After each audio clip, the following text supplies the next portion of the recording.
ಸ್ವಾಗತ. ನೀತಾ ಆಫೀಸಿಗೆ ಹೊರಡಲು ತಯಾರಾಗುತ್ತಿದ್ದಳು. ಅವಳ ಅತ್ತೆ ಮಾಧವಿ ಹಾಲಿನಲ್ಲಿ ಕುಳಿತು ಕಾಫಿ ಹೀರುತ್ತಾ ಪೇಪರ್ ಓದುತ್ತಿದ್ದರು. ಆದರೆ ಆಕೆಯ ಗಮನವೆಲ್ಲ ಸೊಸೆ ನೀತಾ ಏನು ಮಾಡುತ್ತಿದ್ದಾಳೆ ಎಂಬುದರ ಕಡೆಗೆ ಇತ್ತು. ಉದ್ದನೆಯ ವ್ಯಕ್ತಿತ್ವ, ಸುಸೌಷ್ಠ ಅಂಗಸೌಷ್ಠವ ಹೊಂದಿದ್ದ ನೀತಾ ಭುಜದವರೆಗೂ ಕತ್ತರಿಸಿದ ಕೂದಲನ್ನು ಹಿಡಿಬಿಟ್ಟು ಲಿಪ್ಸ್ಟಿಕ್ ತೀಡುತ್ತಿದ್ದಳು. ಉನ್ನತ ವಿದ್ಯಾಭ್ಯಾಸ, ಪ್ರತಿಷ್ಠಿತ ಹುದ್ದೆಯ ಖಾಸಗಿ ನೌಕರಿ, ವರ್ಚಸ್ಸಿಗೆ ತಕ್ಕಂತೆ ನಡೆನುಡಿ, ಒಟ್ಟಾರೆ ಮಗ ತಾನಾಗಿ ಮೆಚ್ಚಿ ಹಾರಿಸಿಕೊಂಡಿದ್ದ ಹುಡುಗಿ ಅವಳು. ಮಗನ ಆಶ್ರಯದಲ್ಲಿದ್ದ ವಿಧವೆ ತಾಯಿ ಮಾಧವಿಗೆ ಈ ಪ್ರೇಮ ವಿವಾಹಕ್ಕೆ ಆಕ್ಷೇಪಣೆ ಸೂಚಿಸಲು ಕಾರಣಗಳೇನೂ ಸಿಕ್ಕಿರಲಿಲ್ಲ. ಇರುವ ಒಬ್ಬನೇ ಮಗ, ಅಪರೂಪಕ್ಕೆ ಮೊದಲ ಸಲ ತನ್ನ ಮನಸ್ಸಿನ ಆಸೆ ಹೇಳಿಕೊಂಡು ಇಂಥ ಹುಡುಗಿಯನ್ನು ಮದುವೆ ಆಗ್ತೇನೆ ಎಂದಾಗ ಇದ್ದೊಬ್ಬ ಮಗನನ್ನು ಎದುರು ಹಾಕಿಕೊಂಡು ಆಕೆ ತಾನೇ ಏನು ಮಾಡಬೇಕಿತ್ತು? ಆಕೆ ಮೌನ ಸಮ್ಮತಿ ನೀಡಿದ್ದರು. ಆದರೆ ಮಾನಸಿಕವಾಗಿ ಸೊಸೆ ತಮ್ಮಿಂದ ದೂರವೇ ಉಳಿದಿದ್ದಾಳೆ. ತಮ್ಮ ಆತ್ಮೀಯತೆಗೆ ಗಡಿಗೆ ಬಂದಿಲ್ಲ ಎಂದೇ ಅನಿಸುತ್ತಿತ್ತು. ಸೊಸೆಯ ಪ್ರಭಾವಶಾಲಿ ವರ್ಚಸ್ಸಿ ವ್ಯಕ್ತಿತ್ವವೇ ಆಗಿತ್ತು. ಸಾಗರದ ಮೂಲೆಯೊಂದರಲ್ಲಿ ಪ್ರೈಮರಿ ಸ್ಕೂಲ್ ಟೀಚರ್ ಆಗಿದ್ದ ಪತಿಯ ಜೊತೆ ಮಧ್ಯಮ ವರ್ಗದ ಜಂಜಾಟದ ಗೃಹಿಣಿಯಾಗಿ ಬದುಕು ಕಂಡಿದ್ದ ಮಾಧವಿಗೆ ಅನುಕೂಲಸ್ಥರ ಮನೆಯ ಸೊಸೆ ಇಂಗ್ಲಿಷ್ನಲ್ಲಿ ಗಂಡನೊಂದಿಗೆ ಡೈಲಾಗ್ ಹೊಡೆಯುತ್ತಿದ್ದರೆ ಅರಿಯದೆ ಮನದಲ್ಲಿ ಕೀಳರಿಮೆ ಮೂಡದಿತ್ತೆ. ಹಾಗೆಂದು ಮಗ ಎಂದೂ ತಾಯಿಯನ್ನು ಬಿಟ್ಟುಕೊಟ್ಟವನಲ್ಲ, ಅಥವಾ ಸೊಸೆ ಎದುರು ವಾದಿಸುವವಳಲ್ಲ. ಏನೇ ಆಗಲಿ ತಮ್ಮ ಗರಡಿಗೆ ಬೇಕಾದಂತೆ ಅವಳನ್ನು ಪಳಗಿಸಲಾಗುವುದು ಎಂಬುದು ಗೊತ್ತಿರುವ ವಿಚಾರ. ಮಗ BE ಮುಗಿಸಿ ಬೆಂಗಳೂರಿಗೆ ಟ್ರೈನಿಂಗ್ ಎಂದು ಹೋಗಿ ಅಲ್ಲೇ ಉನ್ನತ ಖಾಸಗಿ IT ಕಂಪನಿಯಲ್ಲಿ ಕೆಲಸಕ್ಕೆ ಸೇರಿ ಮನೆ ಮಾಡಿ ಮೆಚ್ಚಿನ ಹುಡುಗಿಯನ್ನು ಮದುವೆಗೆ ಹಾರಿಸಿಕೊಂಡು ಅಮ್ಮನನ್ನು ಗಡಿಬಿಡಿ ತುಂಬಿದ ಫಾಶ್ ಬ್ಯಾಂಗ್ಳೂರಿನ ಸ್ವಂತ ಫ್ಲ್ಯಾಟ್ಗೆ ಕರೆತಂದಾಗ ಅಷ್ಟು ವರ್ಷ ಬಾಳಿ ಬದುಕಿದ ಊರನ್ನು ತೊರೆದು ಬ್ಯಾಂಗ್ಳೂರಿಗೆ ಮಾಯಾನಗರಿ ಮಾಂತ್ರಿಕ ಜೀವನಕ್ಕೆ ಹೊಂದಿಕೊಳ್ಳುವುದು ನಿಜಕ್ಕೂ ಆಕೆಗೆ ಕಷ್ಟ ಎನಿಸಿತು. ಆ ಊರನ್ನು ತೊರೆಯುವಾಗ ಅಷ್ಟೆಷ್ಟರು ಕಿವಿ ಮಾತು ಹೇಳಿದರು. ನಿನ್ನ ಪುಣ್ಯ ಮಾಧವಿ, ಮಗ ಬ್ಯಾಂಗ್ಳೂರಿನಲ್ಲಿ ಸೆಟಲ್ ಆಗಿದ್ದಾನೆ. ಆಸ್ಟ್ರೇಲಿಯಾ, ಅಮೆರಿಕ ಎಂದು ಹೋಗಿಬಿಟ್ಟಿದ್ದರೆ ಜೀವನ ಪೂರ್ತಿ ನೀನು ಒಬ್ಬಂಟಿಯಾಯೇ ಆಗಿಬಿಡ್ತಿದ್ದೆ. ಈಗ ನೆನೆದಾಗ ಸಾಗರದ ಈ ತುದಿಗೆ ಬಂದು ಹೋಗುವುದು ಕಷ್ಟವೇನಿಲ್ಲ ಬಿಡು ಎಂದು ಸಮಾಧಾನ ಹೇಳಿದ್ದರು. ಹೀಗೆ ಊರಿನಲ್ಲಿ ನಡೆಯುತ್ತಿದ್ದ ಮದುವೆ, ಮುಂಜಿ, ಶುಭ ಸಮಾರಂಭಗಳಿಗೆ ಹೋಗಿ ಬಂದು ಮಾಧವಿ ನೆಂಟಸ್ತನ ಉಳಿಸಿಕೊಂಡಿದ್ದರು. ಮಗ ಸೊಸೆ ಬೆಳಿಗ್ಗೆ ಕೆಲಸಕ್ಕೆ ಹೋಗಿ ರಾತ್ರಿ 9ಕ್ಕೆ ಮನೆಗೆ ಬರುವಷ್ಟರಲ್ಲಿ ಅವ್ರ ಇಡೀ ಫ್ಲ್ಯಾಟ್ಗೆ ತೀರಾ ಒಬ್ಬಂಟಿ. 1 ಗಂಟೆಯೊಳಗೆ ಇರುವ 3 ಮನೆ ಕೆಲಸ ಮುಗಿಸಿ ವಾಷಿಂಗ್ ಮಿಷಿನ್ಗೆ ಬಟ್ಟೆ ಹಾಕಿ ಪಾತ್ರೆ ತೊಳೆದು ಮನೆ ಶುಚಿಗೊಳಿಸಿ ಕಮಲಿ ಹೊರಟು ಬಿಟ್ಟರೆ ಮಾರನೇ ದಿನವೇ ಅವಳ ದರ್ಶನ. ನೀನಾ ಎನ್ನುವರಿಲ್ಲದೆ ಸದಾ TV, ಪುಸ್ತಕ, ಬೇಸರವಾದಾಗ ಸಂಜೆ ಹರಿಕತೆ, ಪಾರ್ಕ್ ಎಂದು ಮಾಧವಿ ತಮ್ಮಷ್ಟಕ್ಕೆ ಒಂಟಿಯಾಗಿ ಎದ್ದು ಬಿಟ್ಟಿದ್ದರು. ಸದಾ ಬಾಗಿಲು ಹಾಕಿರುತ್ತಿದ್ದ ಅಕ್ಕಪಕ್ಕದ ಫ್ಲ್ಯಾಟ್ಗಳು, ಅರ್ಥವಾಗದ ಭಾಷೆಯ ಅಪಾರ್ಟ್ಮೆಂಟ್ನವರು ಆಕೆಗೆ ಆಪ್ತರಾಗಲೇ ಇಲ್ಲ. ರಾತ್ರಿ ಮಗ ಸೊಸೆ ಬಂದು ಔಪಚಾರಿಕವಾಗಿ ಮಾತನಾಡಿ TV ನೋಡುತ್ತಿದ್ದರು. ಒಟ್ಟಾರೆ ಜನಸಾಗರದ ಮಾಯಾನಗರಿಯಲ್ಲಿ ಮಾಧವಿಗೆ ಆ ಫ್ಲ್ಯಾಟ್ ಬದುಕು ಒಂಟಿ ದ್ವೀಪವಾಗಿತ್ತು. ಶನಿವಾರ ಭಾನುವಾರ ನೆಪಕ್ಕೆ ರಜೆ. ಆಗಲೂ ಮಗ ಸೊಸೆ ಲ್ಯಾಪ್ಟಾಪ್, ಫೋನ್ನಲ್ಲಿಯೇ ಬ್ಯುಸಿ. ಎಷ್ಟು ಅಂತ ಅಮ್ಮನ ಜೊತೆ ಹರಟಲು ಸಾಧ್ಯ? ಹೊರಗೆ ಹೋದರೆ ಮಾರನೇ ದಿನ ಬಂದರೂ ಆಯಿತು. ಮಾಧವಿಯಂತೂ ಎಂದೂ ಅವರೊಂದಿಗೆ ಪಾರ್ಟಿ ಅಥವಾ ಹೊರಗಿನ ಸುತ್ತಾಟ ಬಯಸುತ್ತಿರಲಿಲ್ಲ. ಹೀಗೆ ಒಮ್ಮೆ ಮಗ ಬಲವಂತವಾಗಿ ಹೊರಗೆ ಹೊರಡಿಸಿದ್ದ. ಆ ಪಾರ್ಟಿಯ ವಾತಾವರಣ, ಅಲ್ಲಿನ ಆಂಗ್ಲ, ಆ ತಳುಕು ಬಲುಕಿನ ವಯ್ಯಾರ, ಸೂಕ್ಷ್ಮ ಊಟೋಪಚಾರ ಯಾವುದು ಆಕೆಗೆ ಸರಿ ಬರಲಿಲ್ಲ. ಮಗ ಸೊಸೆಯರ ಪಿಕ್ನಿಕ್ ಹುಚ್ಚು ಕೂಡ ಆಕೆಗೆ ಸರಿ ಹೋಗಲಿಲ್ಲ. ಅವರ ಸಮಕ್ಕೆ ಉತ್ಸಾಹದಿಂದ ಹೊರಗಡೆ ಪಾಲ್ಗೊಳ್ಳಲಾರದೆ ಮನೆಯಲ್ಲೇ ಉಳಿಯುತ್ತಿದ್ದರು. ಎಂದಾದರೂ ಒಮ್ಮೆ ದೇವಾಲಯಕ್ಕೆ ಒಟ್ಟಿಗೆ ಹೋಗಿ ಬಂದರೆ ಹೆಚ್ಚು. ಹಾಗೆಲ್ಲ ಅವರಿಬ್ಬರು ಮಾತುಕತೆ ಹೆಚ್ಚು ಇರುತ್ತಿರಲಿಲ್ಲ. ಹೀಗಾಗಿ ಮಾಧವಿ 2-3 ಸಲಕ್ಕೆ ಸಾಕಾಗಿ ಅವರೊಂದಿಗೆ ಹೊರಗೆ ಹೊರಡುವುದನ್ನು ಬಿಟ್ಟು ತಮ್ಮ ಪಾಡಿಗೆ ಒಂಟಿಯಾಗಿ ಇರುವುದನ್ನೇ ಅಭ್ಯಾಸ ಮಾಡಿಕೊಂಡಿದ್ದರು. ಹೀಗೆ 1 ವರ್ಷ ಉರುಳಿತು. ಒಮ್ಮೊಮ್ಮೆ ಸೊಸೆ ಹತ್ತಿರದ ಮೈಸೂರಿನ ತವರಿಗೆ ಹೊರಡ್ತಿದ್ದಳು. ಆಗೆಲ್ಲ ಸಂಭ್ರಮದಿಂದ ತಾವೇ ಮಗನಿಗೆ ಮಾಡಿ ಬಡಿಸುವರು. ಹಾಂ ಹ್ಞೂ ಎನ್ನುತ್ತಾ ಮಗ ಅಮ್ಮನೊಂದಿಗೆ ಬೆರೆಯುತ್ತಿದ್ದ. ಈ ಮಧ್ಯೆ ದೀಪಾವಳಿ ಬರಟೆ ಕಳೆದು ಕ್ರಿಸ್ಮಸ್ ರಜೆಯೂ ಮುಗಿಯಿತು. ಇದೀಗ ಎಲ್ಲೆಡೆ ಹೊಸ ವರ್ಷ ಆಚರಣೆಯ ಸಂಭ್ರಮ. ತಾವು ಮಗನ ಮನೆಯಲ್ಲಿರುವುದು ಸೊಸೆಗೆ ಇಷ್ಟವಿಲ್ಲವೇನೋ ಎಂದೇ ಮಾಧವಿ ಭಾವಿಸುತ್ತಿದ್ದರು. ಆದರೆ ನೀತಾ ಎಂದೂ ಬಾಯಿ ಬಿಟ್ಟು ಹಾಗೆ ಮಾತನಾಡುವವಳಲ್ಲ. ನಡವಳಿಕೆಯಲ್ಲಿ ಕೃತಕತೆ ಇರಲಿಲ್ಲ.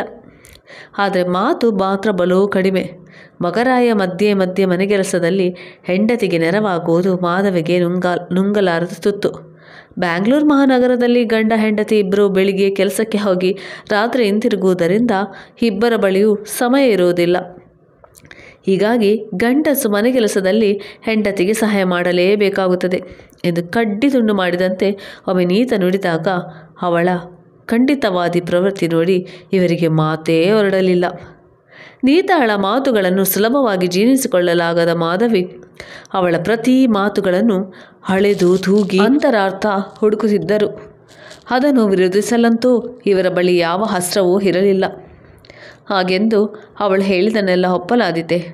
ಆಧುನಿಕತೆ, ಸ್ವಾವಲಂಬಿತನ ಈ ಯುವ ಪೀಳಿಗೆಯ ಸೊಸೆಯರನ್ನು ಎಲ್ಲಿಗೆ ಕೊಂಡೊಯ್ತಿದೆ ಎಂದು ಸಿಡುಕಿಕೊಳ್ಳುವರು. ಹಿಂದಿನ ರಾತ್ರಿ 8:30ಕ್ಕೆ ಮನೆಗೆ ಬಂದವಳೆ, ವಿವೇಕ್ ನೀವೇ ಕಾಫಿ ಮಾಡಿ ತಗೊಂಡು ಬನ್ನಿ, ನನಗೆ ತಲೆ ಸಿಡಿಯುತ್ತಿದೆ. ಆಮೇಲೆ ಮೈಕ್ರೋವೇವ್ನಲ್ಲಿ ಅಡುಗೆ ಬಿಸಿ ಮಾಡಿ ಡೈನಿಂಗ್ ಟೇಬಲ್ನಲ್ಲಿ ಇಟ್ಬಿಡಿ. 9 ಗಂಟೆ ನಂತರ ಯಾರಿಗೆ ಬೇಕೋ ಬಡಿಸಿಕೊಂಡ್ರಾಯ್ತು ಎಂದು ಮಹಾರಾತಿ ಹೋಗಿ ಮಲಗೇ ಬಿಟ್ಟಳು. ಮಗರಾಯ ಚಾಚು ಅನ್ನದೇ ಅಮ್ಮನಿಗೆ 1 ಕಪ್ ಕಾಫಿ ಕೊಟ್ಟು 2 ಕಪ್ ಹಿಡಿದು ಬೆಡ್ರೂಮ್ಗೆ ಹೊರಟಾಗ ಮಾಧವಿಗೆ ಯಾಕೋ ಆ ಕಾಫಿ ಕುಡಿಯಬೇಕು ಅಂತೇನೇ ಅನಿಸಲಿಲ್ಲ. ಅಂತೂ ಕಾಫಿ ಪ್ರಕರಣ ಮುಗೀತು. 9:30 ಹೊತ್ತಿಗೆ ಮಗರಾಯ ಮತ್ತೆ ಅಡುಗೆ ಮನೆ ಕಡೆ ಹೊರಟಾಗ ಜೀವ ತಡೆಯದೆ ಮಾಧವಿ ಹೇಳಿದರು, ಸಂಜೆ ಹೊಸದಾಗಿ ಭಟ್ರು ಅಡುಗೆ ಮಾಡಿದ್ದಾರೆ, ಸ್ವಲ್ಪ ಆ ಮೈಕ್ರೋವೇವ್ ಆನ್ ಮಾಡು, ನಾನು ಎಲ್ಲ ಬಿಸಿ ಮಾಡಿ ತಂದು ಟೇಬಲ್ನಲ್ಲಿ ಜೋಡಿಸ್ತೀನಿ, ನಂತರ ಎಲ್ಲರ ಒಟ್ಟಿಗೆ ಊಟ ಮಾಡೋಣ ಎಂದು ಸುಸ್ತಾದ ಮಗನ ಕೈಯಲ್ಲಿ ಕೆಲಸ ಅಂಟಿಸದೆ ತಾವೇ ಓಡಾಡಿದರು. ಅಂತೂ ಮಾತುಕತೆ ಇಲ್ಲದೆ ಅಂದಿನ ಊಟ ಮುಗಿಯಿತು. ಮತ್ತೊಮ್ಮೆ ಭಾನುವಾರ ಬೆಳಿಗ್ಗೆ ವಿವೇಕ್, ಇವತ್ತು ಇಡೀ ದಿನ ರೆಸ್ಟ್ ಆಗಿರೋಣ ಅನಿಸ್ತಿದೆ, ಭಟ್ರ ಕೈ ಅಡುಗೆ ತಿಂದು ಸಾಕಾಗಿದೆ, ಒಂದು ಚೇಂಜ್ ಇರಲಿ, ಹೊರಗಿನ ಹೋಟೆಲ್ನಿಂದ ಟಿಫಿನ್ ತಂದುಬಿಡಿ, ಮಧ್ಯಾಹ್ನ 2 ಗಂಟೆಗೆ ಇಲ್ಲಿಂದಲೇ ಊಟ ಆರ್ಡ್ರ್ ಮಾಡಿದ್ರಾಯಿತು. ಆಗ ಮಾಧವಿ ತಾವೇ, ಇರಲಿ ಬಿಡಮ್ಮ, ನಾನೇ ಅಡುಗೆ ಮಾಡ್ತೀನಿ ಎಂದರು.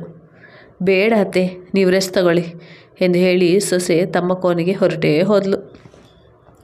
ಇದೇಕೆ ಈ ಮಾಡರ್ನ್ ಸೊಸೆ ತಮ್ಮೊಂದಿಗೆ ಇಷ್ಟು ಕಡಿಮೆ ಮಾತನಾಡ್ತಾಳೆ ಎಂದು ಅವರಿಗೆ ಅರ್ಥವೇ ಆಗಲಿಲ್ಲ. ಮದುವೆಯಾಗಿ ವರ್ಷ ಆಯಿತು, ಅತ್ತೆ ಸೊಸೆ ಕಿರಿಕಿರಿ ಅಂತ ಪ್ರಸಂಗವೂ ಇಲ್ಲ. ಆದರೂ ಈ ಅಂತರ, ಈ ಗಾಂಭೀರ್ಯ, ಇದೆಲ್ಲ ಯಾಕೆ? ಮಾಧವಿಯ ಈ ಯೋಚನೆಗಳು ಮುಗಿಯುವ ಹಾಗೆ ಇರಲಿಲ್ಲ. ಹೊಸ ವರ್ಷದ ಪಾರ್ಟಿಗೆಂದು ಫ್ರೆಂಡ್ಸ್ನೆಲ್ಲ ಮನೆಗೆ ಕರೆದು ಔತಣ ನೀಡಲು ನೀತಾ ನಿರ್ಧರಿಸಿದಳು. ವಿವೇಕ್ ಸಹ ಉತ್ಸಾಹದಿಂದ ಪಾರ್ಟಿಗೆ ಬೇಕಾದ ತಯಾರಿಯಲ್ಲಿ ನೆರವಾಗುತ್ತಿದ್ದ. ಆದರೆ ಇದ್ದಕ್ಕಿದ್ದಂತೆ ಇದೇನಾಗಿ ಹೋಯಿತು? ಬಾತ್ರೂಮ್ ಟೈಲ್ಸ್ ಮೇಲಿನ ಸೋಪ್ ಮಾಧವಿ ಕೆಳಗೆ ಬೀಳುವಂತೆ ಮಾಡಿತು. ಆಕೆ ಭಯದಿಂದ ಕಿರುಚಿದರು. ತಕ್ಷಣ ಮಗ ಸೊಸೆ ಅಲ್ಲಿಗೆ ಓಡಿ ಬಂದರು. ಅತ್ಯಧಿಕ ಮಂಡಿ ನೋವಿನ ಕಾರಣ ಮಾಧವಿಗೆ ಕಣ್ಣೀರು ಉಕ್ಕಿ ಬರುತ್ತಿತ್ತು. ಅವರನ್ನು ತಕ್ಷಣ ಆಸ್ಪತ್ರೆಗೆ ಸೇರಿಸಿದ್ದರು. ಮಂಡಿ ಬಳಿ ಫ್ರ್ಯಾಕ್ಚರ್ ಆಗಿತ್ತು. ಕಾಲಿಗೆ ದೊಡ್ಡ ಪ್ಲಾಸ್ಟರ್ ಬಂತು. ತಮ್ಮ ಈ ಅಸಹಾಯಕತೆಯನ್ನು ಕಂಡು ಮಾಧವಿ ಬಿಕ್ಕಿ ಬಿಕ್ಕಿ ಅತ್ತರು. ಮನಕ್ಕೆ 2-3 ದಿನಗಳಾದರೂ ನಿದ್ದೆ ಸುಳಿಯಲಿಲ್ಲ. ಬಲು ಕಂಗಾಲಾಗಿ ವ್ಯಥೆಪಟ್ಟರು. ಡಾಕ್ಟರ್ ಮತ್ತೊಮ್ಮೆ ಮನೆಗೆ ಬಂದು ಪರೀಕ್ಷಿಸಿದರು. ಆತಂಕದಿಂದ ಆಕೆಯ BP ಹೆಚ್ಚಿತ್ತು. ಪೂರ್ಣ ಬೆಡ್ ರೆಸ್ಟ್ ಔಷಧಿಗಳ ಬಗ್ಗೆ ತಿಳಿಸಿ ಇಂಜೆಕ್ಷನ್ ಕೊಟ್ಟು ಡಾಕ್ಟರ್ ಹೊರಟರು. ಅಮ್ಮ ಪೂರ್ಣ ವಿಶ್ರಾಂತಿ ಪಡೆಯಲಿ ಎಂದು ಮಗ ರಗ್ಗು ಹೊದಿಸಿ ತನ್ನ ಲ್ಯಾಪ್ಟಾಪ್ ಹಿಡಿದು ಕೆಲಸಕ್ಕೆ ಕುಳಿತ. ಇಂಥ ಪರಿಸ್ಥಿತಿಗೆ ಒಗ್ಗಿಕೊಂಡು ಜೀವನ ನಡೆಸುವುದು ದುಸ್ತರ ಎನಿಸಿತು. ಹಿಂದೆಲ್ಲ ನೀತಾ ಎಷ್ಟೇ ಬೇಡವೆಂದರೂ ಏನೋ ಒಂದು ಸಣ್ಣ ಪುಟ್ಟ ಕೆಲಸ ಮಾಡಿ ಮಾಧವಿಗೆ ಸಮಯ ಕಳೆಯುತ್ತಿತ್ತು. ಹೀಗಂತೂ ಒಂಟಿತನ ಹೆಚ್ಚಿತ್ತು. ಎಷ್ಟು ದಿನ ಹಾಗೆ ಇರುವುದು? ಮಗನಿಗೆ ಹೇಳಿ ವಾಕರ್ ತರಿಸಿಕೊಂಡರು. ಬಲು ಪ್ರಯಾಸದಿಂದ ರೂಮಿನಿಂದ ಹಾಲ್ ಬಾಗಿಲಿನವರೆಗೆ ಹೋಗಿ ಬರುವ ಅಭ್ಯಾಸವಾಯಿತು. ವಾರ ಕಳೆಯುವಷ್ಟರಲ್ಲಿ ವಾಕರ್ ನೆರವಿನಿಂದ ಮೆಲ್ಲಗೆ ಓಡಾಡುವಂತಾಯಿತು. ಹಾಗೆ ವಾಕರ್ ನೆರವಿನಿಂದ ಕುಂಟುತ್ತಾ ಆ ಸಂಜೆ ಹಾಲ್ಗೆ ಹೊರಟರು. ನಡುವೆ ಮಗ ಸೊಸೆ ಕೋಣೆ ಕದ ಹರಿತೆರೆದಿತ್ತು. ಜೋರಾಗಿ ಒಳಗಿನಿಂದ ಮಾತುಕತೆ ಕೇಳಿಸ್ತಿತ್ತು. ನಿಮ್ಮ ಅಮ್ಮ ಅಲ್ವೇ, ನೀವು ಈ ಬಗ್ಗೆ ಯೋಚಿಸಬೇಕು ಎಂದಳು ನೀತಾ. ಇದರಿಂದ ಮಾಧವಿಗೆ ಶಾಕ್ ಹೊಡೆದಂತಾಯಿತು. ಅಂದರೆ ತಾವು ಅಂದುಕೊಂಡಂತೆ ಆಯ್ತಲ್ಲವೇ? ಊರಿನಿಂದ ತಾವು ಮಗನ ಮನೆಗೆ ಬಂದದ್ದು ಸೊಸೆಗೆ ಇಷ್ಟವಿಲ್ಲ ಅಂತಾಯ್ತಲ್ಲ. ಸ್ವಾಭಿಮಾನಿ ಮಾಧವಿಗೆ ಆ ಮನೆಯಲ್ಲಿ ಮುಂದುವರಿಸುವುದು ಬೇಡವೆನಿಸಿತ್ತು. ಹೇಗೋ ಊರಿನಲ್ಲಿ ಚಿಕ್ಕದಾದ ಸ್ವಂತ ಮನೆ ಇದೆ. ಮಗ ಖರ್ಚಿಗೆಂದು ಅಷ್ಟೆಷ್ಟು ಹಣ ಕಳಿಸಬಹುದು. ಹೇಗೋ ಅಲ್ಲಿ ಕಾಳ ತಲ್ಲಿದರಾಯಿತು. ಇಲ್ಲಿರುವುದು ಖಂಡಿತ ಬೇಡವೆನಿಸಿತು. ಕಾಲಿನ ಅವಾಂತರ ಮುಗಿದ ತಕ್ಷಣ ಊರಿಗೆ ಹೊರಟೇ ಬಿಡುವುದು ಎಂದು ನಿಶ್ಚಯಿಸಿದರು. ಊರಿನಲ್ಲಿ ಒಂಟಿಯಾಗಿದ್ದರೂ ಸರಿ, ಬೇಡದ ಅತಿಥಿಯಾಗಿ ಇಲ್ಲಿರುವುದು ಸರಿಯಲ್ಲ ಎನಿಸಿತು. ಹೀಗಾಗಿಯೇ ನೀತ ಸದಾ ದೂರ ದೂರ ಉಳಿದು ಬಿಟ್ಟಳು ಎನಿಸಿತ್ತು. ಆಕೆಯ ಕಂಗಳಿಂದ ಅಸಹ್ಯಕತೆಯ ಕಣ್ಣೀರು ಹುಕ್ಕಿ ಹರಿಯುತ್ತಿತ್ತು. ಮೆಲ್ಲಗೆ ತಮ್ಮ ಕೋಣೆಗೆ ಬಂದು ಮಲಗಿಬಿಟ್ಟರು. ಸಂಜೆ 5 ಗಂಟೆ ಹೊತ್ತಿಗೆ ನೀತ ಹಬೆಯಾಡುವ ಟೀ ತಂದಳು. ಮಾಧವಿ ಅವಳ ಕಡೆ ತಿರುಗಲೂ ಇಲ್ಲ. ಅತ್ತೆ, ಹೇಳಿ, ಟೀ ಕುಡೀರಿ. ಅಲ್ಲೇ ಇಡಮ್ಮ, ಆಮೇಲೆ ಕುಡಿತೀನಿ. ನೀತ ಟೀ ಇರಿಸಿ ಮರು ಮಾತನಾಡದೆ ಹೊರಟು ಹೋದಳು. ಮಾಧವಿಗೆ ಮತ್ತೊಮ್ಮೆ ದುಃಖ ಹುಕ್ಕಿ ಬಂದಿತ್ತು. ತಾನೇಕೆ ಬೇಸರ ಮಾಡಿಕೊಂಡಿದ್ದೇನೆ, ಏನಾದರೂ ದುಃಖವೇ ಎಂದು ಕೇಳುವವರು ಇಲ್ಲ. ಸ್ವಲ್ಪ ಹೊತ್ತಾದ ಮೇಲೆ ತನ್ನನ್ನೇ ಶಿಕ್ಷಿಸಿಕೊಳ್ಳುವ ಹಾಗೆ ಹಾರಿ ಹೋದ ಟೀ ಕುಡಿದರು. ನಂತರ ನಿಧಾನವಾಗಿ ವಿವೇಕ್ ಎಂದು ಕೂಗಿದರು. 2 ನಿಮಿಷ ಬಿಟ್ಟು ವಿವೇಕ್ ಅಲ್ಲಿಗೆ ಬಂದು ಗಂಭೀರವಾಗಿ ಎದುರಿನ ಕುರ್ಚಿಯಲ್ಲಿ ಕುಳಿತ. ಅವರಿಗೆ ಮಗನ ಮೇಲೂ ಅಯ್ಯೋ ಪಾಪ ಎನಿಸಿತ್ತು. ತಾಯಿ ಹೆಂಡತಿಯರ ನಡುವೆ ಮಗ ನಲುಗಿ ಹೋಗಿದ್ದಾನೆ ಎನಿಸಿತು. ಇರಲಿ, ಈ ಕಿರಿಯರು ಚೆನ್ನಾಗಿರಲಿ, ತಾವು ಇಲ್ಲಿರುವುದು ಬೇಡ ಎಂದು ಮತ್ತೊಮ್ಮೆ ನಿರ್ಧರಿಸಿದರು. ಮಗನ ನೆಮ್ಮದಿಯ ಸಂಸಾರದ ಮಧ್ಯೆ ತಾವು ಟೆನ್ಷನ್ ಮಾರ್ಕ್ ಆಗಬಾರ್ದು. ವಿವೇಕ್, ಈ ಪ್ಲಾಸ್ಟರ್ ಕಳಿಸಿದ ತಕ್ಷಣ ನನ್ನನ್ನು ಊರಿಗೆ ಕಳಿಸಿಬಿಡಪ್ಪ ಎಂದರು. ಯಾಕಮ್ಮ, ಏನಾಯಿತು? ಮಗ ಕೇಳಿದ. ಏನಿಲ್ಲಪ್ಪ, ಊರು ಬಿಟ್ಟು ವರ್ಷ ಆಗ್ತಾ ಬಂತು. ಅಲ್ಲಿನ ಹವಾದಿಂದ ಬೇಗ ಚೇತರಿಸಿಕೊಳ್ಳಬಹುದು. ಆದಷ್ಟು ಬೇಗ ಊರಿಗೆ ಹೋಗಬೇಕು. ಇರಲಿ ಬಿಡಮ್ಮ, ಪ್ಲಾಸ್ಟರ್ ಕಳಚಿ ನೀನು ಪೂರ್ತಿ ಸರಿ ಹೋದ ಮೇಲೆ ಆ ಮಾತು ಎನ್ನುತ್ತಾ ವಿವೇಕ್ ಅಲ್ಲಿಂದ ಹೊರಟು ಹೋದ. ಇದೇ ಯೋಚನೆಗಳಲ್ಲಿ ಮುಳುಗಿದ ಮಾಧವಿ ರಾತ್ರಿ ಊಟಕ್ಕೆ ಸೊಸೆ ಕರೆದಾಗ ತಾನೇ ಡೈನಿಂಗ್ ಟೇಬಲ್ಗೆ ಬರುತ್ತೀನಿ ಎಂದರು. ಬರುವಾಗ ಕ್ಯಾಲೆಂಡರ್ ನೋಡ್ತಾರೆ. ಅಂದಾಗಲೇ ತಾರೀಕು 27. ಊಟದ ಮಧ್ಯೆ ಮಾಧವಿ ತಾವಾಗಿಯೇ ಮಾತು ತೆಗೆದರು. ವಿವೇಕ್, ನ್ಯೂ ಇಯರ್ ಪಾರ್ಟಿ ಇದೆ ಅಂತ ಏನೋ ಮಾತಾಡ್ತಿದ್ರಿ ಅಲ್ವಾ, ಏನೂ ತಯಾರಿ ಕಾಣ್ತಿಲ್ಲ. ನೀತಾ ಅದನ್ನು ಕ್ಯಾನ್ಸಲ್ ಮಾಡಿದ್ಲು. ಅದೇಕೆ? ನೀವೆಲ್ಲ ಎಷ್ಟು ಉತ್ಸಾಹದಿಂದ ತಯಾರಿ ನಡೆಸ್ತಿದ್ರಿ. ಅದೇಮ್ಮ, ನೀತಾ ಬೇಡ ಅಂದ್ಲು. ಅದೇ ಯಾಕೆ ಅಂತ. ಮನೆಗೆ ಎಲ್ಲರೂ ಬರ್ತಾರೆ, ಹಾಡು, ಸಂಗೀತ, ಕುಣಿತ, ಸದ್ದುಗದ್ದಲ ಆಗುತ್ತೆ. ಆಗ ನಿನಗೆ ಬಹಳ ಡಿಸ್ಟರ್ಬ್ ಆಗುತ್ತೆ. ನೀನು ನೆಮ್ಮದಿಯಾಗಿ ವಿಶ್ರಾಂತಿ ಪಡೆಯಲಾಗದು. ಛೇ, ಇದರಲ್ಲಿ ನನಗೆ ಯಾವ ತೊಂದರೆಯೂ ಇಲ್ಲ. ಸಾಕಾಗಿ ಹೋಯಿತು ಈ ವಿಶ್ರಾಂತಿ. ಮನೆಗೆ 4 ಜನ ಬಂದರೆ ಮನೆ ತುಂಬಿಕೊಂಡಿರುತ್ತೆ. ಎಲ್ಲೆಡೆ ಸದ್ದು, ಕಲರವ, ವಿಶೇಷ ಕಲೆ ಬರುತ್ತೆ. ನೀವು ನಿಮ್ಮ ಪಾಡಿಗೆ ಪಾರ್ಟಿ ಎಂಜಾಯ್ ಮಾಡಿ. ನಾನು ಕೋಣೆಯಿಂದಲೇ ನೋಡಿ ಸಂತೋಷ ಪಡ್ತೀನಿ. ಹೌದಾ ಅತ್ತೆ? ನಿಜವಾಗಿಯೂ ನಿಮಗೆ ಅದರಿಂದ ಏನೂ ತೊಂದರೆ ಇಲ್ಲ ಅನಿಸುತ್ತಾ? ಖಂಡಿತ ಇಲ್ಲ ಬಿಡಮ್ಮ. ಥ್ಯಾಂಕ್ಸ್ ಅತ್ತೆ ಎಂದು ನೀತಾ ಮುಗುಳ್ನಕ್ಕಾಗ ಮಾಧವಿಗೆ ಸಮಾಧಾನ ಎನಿಸಿತು. ಅದರ ಜೊತೆ ಆದಷ್ಟು ಬೇಗ ನನ್ನನ್ನು ಊರಿಗೆ ಕಳಿಸುವ ಏರ್ಪಾಡು ಮಾಡಿ.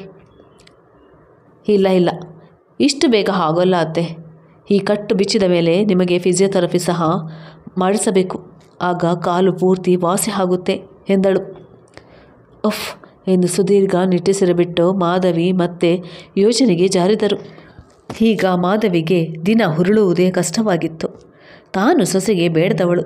ಮಗ ಧರ್ಮ ಸಂಕಟಕ್ಕೆ ಸಿಲುಕಿದ್ದಾನೆ. ತಾನು ಶಿವಪೂಜೆ ಮಧ್ಯೆ ಕರಡಿ ಆಗಿದ್ದು ಸಾಕು. ಮೊದಲು ಊರಿಗೆ ಹೊರಡಬೇಕು ಎಂದು ನಿರ್ಧರಿಸಿದಳು. ನೀತಾಳ ಪಾರ್ಟಿಯ ತಯಾರಿ ಕೆಲಸಗಳು ಮತ್ತೆ ಶುರುವಾದವು.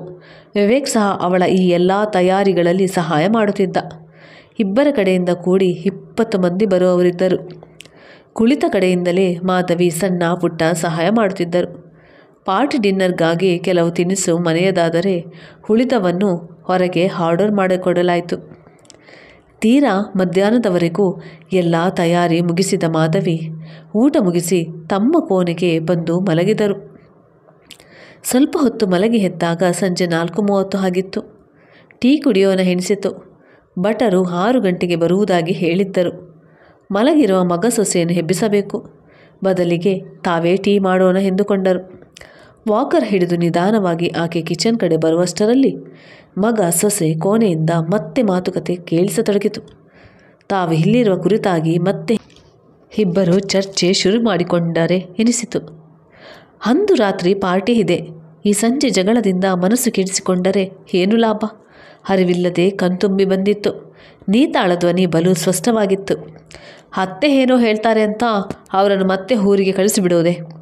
ಅತ್ತೆ ಸದಾ ಶಾಂತವಾಗಿ ತಮ್ಮ ಪಾಡಿಗೆ ತಾವು ಏನೋ ಒಂದು ಮಾಡಿಕೊಂಡಿರ್ತಾರೆ. ಅವರಿಂದ ಯಾರಿಗೆ ಏನು ಕಷ್ಟ? ದಿನವಿಡೀ ಅವರು ಮನೆಯಲ್ಲಿ ಒಬ್ಬರೇ ಒಂಟಿಯಾಗಿರುವುದರಿಂದ ಮನಸ್ಸಿಗೆ ಬೇಸರ ಆಗಿರ್ಬೋದು. ಅದಕ್ಕೆ ಊರಿಗೆ ಹೋಗೋಣ ಅನಿಸಿರಬೇಕು. ಅದಕ್ಕೆ ರೈಲಿಗೆ ಟಿಕೆಟ್ ಬುಕ್ ಮಾಡಿ ಅಂದಿರಬೇಕು. ನಾನು ಆಫೀಸ್ನಲ್ಲಿ ಬಾಸ್ ಪರ್ಮಿಷನ್ ಪಡೆದಿದ್ದೇನೆ. ಅತ್ತೆಗೆ ಪ್ಲಾಸ್ಟರ್ ಕಳಚಿ ಅವರ ಕಾಲಿಗೆ ಫಿಸಿಯೋಥೆರಪಿ ಮುಗಿಯುವವರೆಗೂ ನಾನು ವರ್ಕ್ ಫ್ರಮ್ ಹೋಮ್ ಅಂತ ಕೆಲಸ ಮಾಡ್ತೀನಿ. ಅನಿವಾರ್ಯ ಮೀಟಿಂಗ್ ಇರುವ ದಿನ ಮಾತ್ರ 1-2 ಗಂಟೆ ಕಾಲ ಹೋಗಿ ಬರ್ತೀನಿ. ನೀವು ಮಗನಾಗಿ ಇದ್ದುಕೊಂಡು ಅವರಿಗೆ ಸಮಾಧಾನ ಹೇಳುವುದು ಬಿಟ್ಟು ಊರಿಗೆ ಕಳಿಸಲು ರೆಡಿ ಆಗಿದ್ದೀರಲ್ಲ. ಅಲ್ಲಿ ಅವರಿಗೆ ಆರೋಗ್ಯ ತಪ್ಪಿದರೆ ನೋಡಿಕೊಳ್ಳುವವರು ಯಾರಿದ್ದಾರೆ? ಅವರು ಎಂದೂ ಎಲ್ಲಿಗೆ ಹೋಗೋದು ಬೇಡ, ನಮ್ಮ ಬಳಿಯಲ್ಲೇ ಇರಲಿ. ತಮ್ಮ ಮನಸ್ಸಿನಲ್ಲಿ ಉಕ್ಕಿ ಬರುತ್ತಿದ್ದ ಮಿಶ್ರ ಭಾವನೆಗಳನ್ನು ತಡೆಯಲಾರದೆ ಹಾಗೆ ಕಿಚನ್ಗೆ ಮುನ್ನಡೆದರು ಮಾಧವಿ.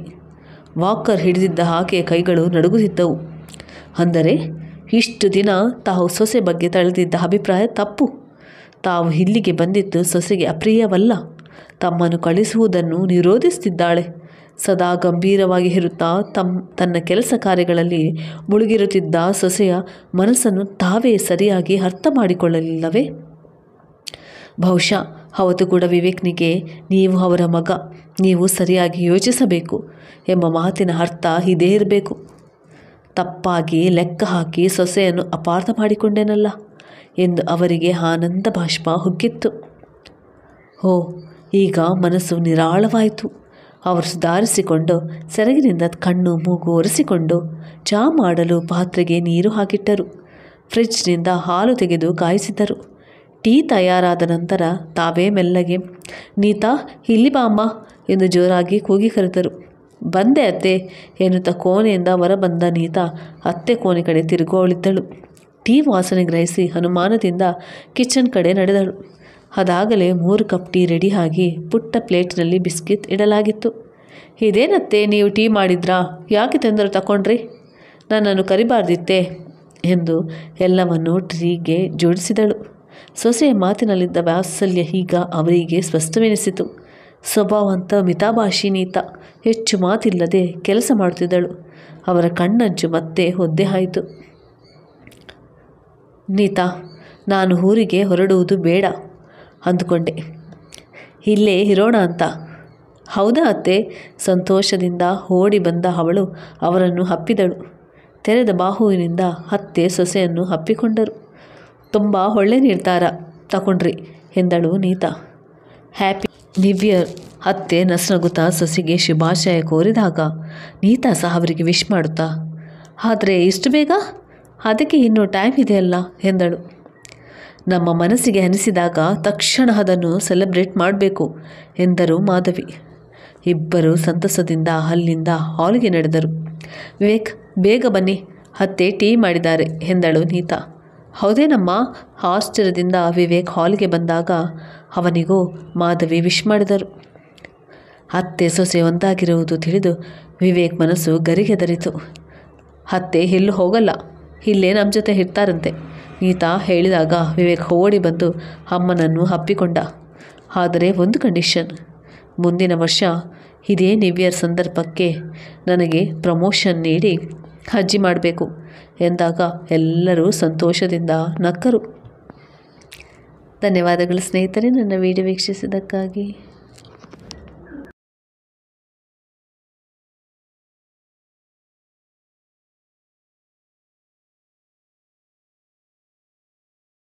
ಸ್ವಾಗತ. ಬೆಳಗಿನ ತಂಪು ಗಾಳಿ ಹಿತವಾಗಿ ಹರಡಿ ಹೊಂಬಿಸಲು ಸುಖೋಷ್ಣವಾಗಿತ್ತು.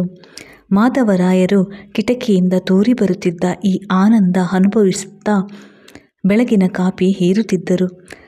ಆಗ ಅವರ ತಾಯಿ ವಿಶಾಲಾಕ್ಷಮ್ಮ ಕೆಮ್ಮುತ್ತಾ ಒಳಗಿನಿಂದ ಅಲ್ಲಿಗೆ ಬಂದರು. ಯಾವ ಚಿಂತೆಯೂ ಇಲ್ಲದೆ ಆಯಾಗಿ ಕಾಪಿ ಹೀರುತ್ತಿದ್ದ ಮಗನನ್ನು ಕಂಡು ಆಕೆ, ಏನು ಹೇಳಲೋ ಮಾಧು, ಈಗಲಾದರೂ ತುಸು ಗಾಂಭೀರ್ಯ ಕಲಿತುಕೋ. ನಿನ್ನನ್ನು ನೋಡಿದರೆ ಇವತ್ತು ನೀನು 4ನೇ ಹೆಣ್ಣು ಮಗುವಿನ ತಂದೆ ಆಗಿದ್ದಿ ಅನಿಸುವುದೇ ಇಲ್ಲ. ಇನ್ನೂ ಹುಡುಗಾಟಿಕೆ ನಗು ಬೀರುತ್ತಿದ್ದಿ. ಇನ್ನೂ ಗಂಭೀರ ಆಗುವಂಥದ್ದು ಏನಿದೆ ಅಮ್ಮ? 4ನೇ ಸಲ ತಂದೆ ಆಗಿದ್ದೀನಿ ನಿಜ. ಇದು ನಿಜಕ್ಕೂ ಸಂತೋಷದ ವಿಷಯವಲ್ಲವೇ? ಎಂದು ಅಮ್ಮನ ಕಡೆ ತಿರುಗುತ್ತಾ ಹೇಳಿದರು. ಆದರೆ 4 ಹೆಣ್ಣು ಮಕ್ಕಳೇ ಅನ್ನೋದು ನೆನಪಿರಲಿ. ಈ ಬಾರಿಯಾದರೂ ಮೊಮ್ಮಗನ ಮುಖ ನೋಡಬಹುದೇನೋ ಅಂತ ಆಸೆಯಿಂದ ಕಾದಿದ್ದೇ ಆಯಿತು. ಕಂಡ ದೇವರುಗಳಿಗೆಲ್ಲ ಕೈ ಮುಗಿದ್ದದ್ದೇ ಬಂತು. ಸೊಸೆ ಕೈಲಿ ಬೇಕಾದಷ್ಟು ವ್ರತ, ನೇಮ, ತೀರ್ಥಯಾತ್ರೆ, ಪೂಜೆಗಳೆಲ್ಲ ಮಾಡಿಸಿದ್ದಾಯಿತು. ಅದೇನೋ ಆ ದೇವರಿಗೆ ಕಣ್ಣಿಲ್ಲವೋ ಏನೋ. ನಮ್ಮ ವಂಶ ಮುಂದುವರಿಯುವುದಾದರೂ ಹೇಗೆ? ಪಿತೃಗಳಿಗೆ ಸದ್ಗತಿ ದೊರಕುವುದು ಹೇಗೆ? ವಿಶಾಲಾಕ್ಷಮ್ಮ ಹೋತಾಪೋತ್ರವಾಗಿ ಮುಂದುವರಿಸುತ್ತಲೇ ಇದ್ದರು. ಅಷ್ಟರಲ್ಲಿ ರಾಯರಿಗೆ ಸಿಟ್ಟು ಬಂದು ಹೆಚ್ಚು ಕಡಿಮೆ ಕಿರುಚುವಂತೆ, ಸಾಕಮ್ಮ, ಅದೆಷ್ಟು ಕಹಿ ಮಾತುಗಳು ನಿನ್ನ ಮನದಲ್ಲಿ ತುಂಬಿಕೊಂಡಿದೆ. ಯಾವಾಗ ನೋಡಿದರೂ ಅದೇ ರಾಗ, ಅದೇ ಹಾಡು. ಸದಾ ಮೊಮ್ಮಗ, ವಂಶೋದ್ಧಾರಕ, ಕುಲದೀಪಕ ಅಂತ ಗಂಡು ಮಗುವಿನ ವರತವೇ ಆಗಿ ಹೋಯಿತು. ನಿನ್ನ ಈ ಮೂಢನಂಬಿಕೆಯ ಮಾತುಗಳಿಂದ ನಾನು ಪ್ರತೀ ಸಲ ಮಗಳು ಹುಟ್ಟಿದಾಗಲೂ ಆ ಸಂತೋಷವನ್ನು ಅನುಭವಿಸುವ ಹಾಗೆ ಇಲ್ಲ. ಇಡೀ ಮನೆಯ ಸಂತಸದ ವಾತಾವರಣ ನಿನ್ನ ಈ ಕಟು ಮಾತುಗಳಿಂದ ಮರುಭೂಮಿ ಆಗಿ ಹೋಗ್ತದೆ. ಇಂಥ ಮನನೋಯಿಸುವ ಮಾತುಗಳಿಂದ ಯಾಕಾದರೂ ಹೀಗೆ ಕುಟುಕುವೆಯೋ? ಮೊಮ್ಮಗ ಬೇಕಾಗಿತ್ತು, ಸರಿ, ಆಗಲಿಲ್ಲ, ಏನು ಮಾಡುವುದು? ಮೊಮ್ಮಗಳನ್ನೇ ದೇವ್ರಿಗೆ ಕೊಟ್ಟ ವರ ಅಂದ್ಕೊಳ್ಬಾರ್ದೇ?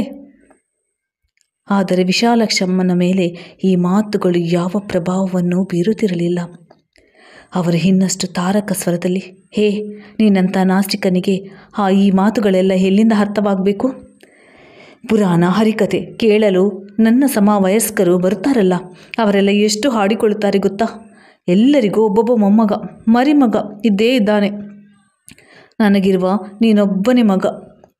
ನಿನ್ನೊಂದಿಗೆ ಈ ವಂಶ ಹೀಗೆ ನಿಂತು ಹೋಗಬೇಕೆ? ಅಮ್ಮ, ಸಾಕು ಮಾಡು ಅಂತ ಎಷ್ಟು ಸಲ ಹೇಳೋದು? ಇವತ್ತು ನಿಜಕ್ಕೂ ಸಂತೋಷದ ದಿನ. ಕನಿಷ್ಠ ಇವತ್ತೊಂದು ದಿನವಾದರೂ ನಾನು ತಲೆ ಕೆಡಿಸದಿರು. ಮತ್ತು ನಿನ್ನ ಹತ್ತಿರ ಬೇಡದ ಕಂತೆ ಪುರಾಣ ಮಾತನಾಡ್ತಾರಲ್ಲ ಆ ನಿನ್ನ ಫ್ರೆಂಡ್ಸ್, ಧೈರ್ಯವಿದ್ದರೆ ನಿನ್ನೆದುರಿಗೆ ಬಂದು ಆ ಮಾತುಗಳನ್ನಾಡಲಿ. ಅವರಿಗೆ ತಕ್ಕ ಶಾಸ್ತ್ರಿ ಮಾಡಿ ಕಳಿಸ್ತೀನಿ. ಈ ಹೆಣ್ಣು ಮಕ್ಕಳ ಜವಾಬ್ದಾರಿ ನನ್ನದು, ಅದರಿಂದ ಅವರಿಗೇನು ತೊಂದರೆ? ಅಷ್ಟರಲ್ಲಿ ಅವರ ದೊಡ್ಡ ಮಗಳು ತುಳಸಿ ಹೇಳಿದಳು, ಅಜ್ಜಿ, ನಾನು ಶಾಲೆಯಲ್ಲಿ ನನ್ನ ಎಲ್ಲ ಗೆಳತಿಯರಿಗೂ ನನಗೆ ಮತ್ತೊಬ್ಬ ತಂಗಿ ಹುಟ್ಟಿದ್ದಾಳೆ ಅಂತ ಹೇಳಿದ್ದೀನಿ. ನಾನೀಗ 3 ತಂಗಿಯರ ಹಕ್ಕ ಗೊತ್ತಾ ಎಂದು ಹೆಮ್ಮೆಯಿಂದ ಹೇಳಿದಳು. ಹೌದಮ್ಮ, ಹೌದು. ನೀವು 3 ಇನ್ನು ಮುಂದೆ ತಲಾ 1 ಲೋಟ ಹಾಲು ಕುಡಿಬಹುದು.